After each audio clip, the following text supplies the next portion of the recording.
துணை முதலமைச்சராக பதவியேற்றுள்ள உதயநிதி தனக்கு துணையாக அல்ல, நாட்டு மக்களுக்கு துணையாக இருக்கப் போகிறார் என முதலமைச்சர் மு.க.ஸ்டாலின் நிகழ்ச்சியுடன் தெரிவித்துள்ளார். அத்துடன் புதிதாக பொறுப்பேற்றுள்ள அமைச்சர்களுக்கும் வாழ்த்து தெரிவித்துள்ளார்.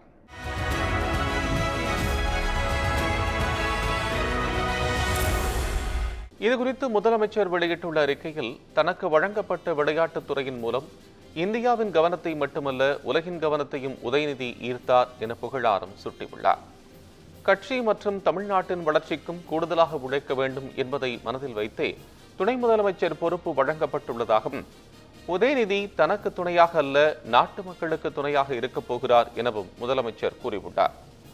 அமைச்சர் செந்தில் பாலாஜியின் தியாகத்தை தான் வாழ்த்தியதை சிலரால் பொறுத்துக் கொள்ள முடியவில்லை என சாடியுள்ள முதலமைச்சர், அவரை வைத்து கட்சிக்கு எதிரான சதி செயல்களை செய்ய ஒரு கூட்டம் திட்டமிட்டது, அதற்கு விலையாக 15 மாத சிறையை ஏற்றதுதான் தியாகம் எனவும் தெரிவித்துள்ளார்.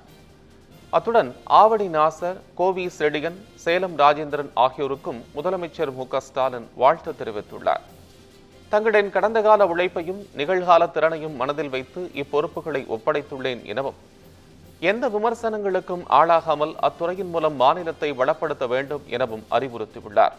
மேலும் இலாகா மாற்றப்பட்டுள்ள அமைச்சர்கள் புதிய துறையில் கவனத்துடன் பணியாற்றுமாறும், வாக்களித்த மக்களின் நம்பிக்கையை அனைவரும் காக்க வேண்டும் எனவும் முதலமைச்சர் கேட்டுக் கொண்டுள்ளார்.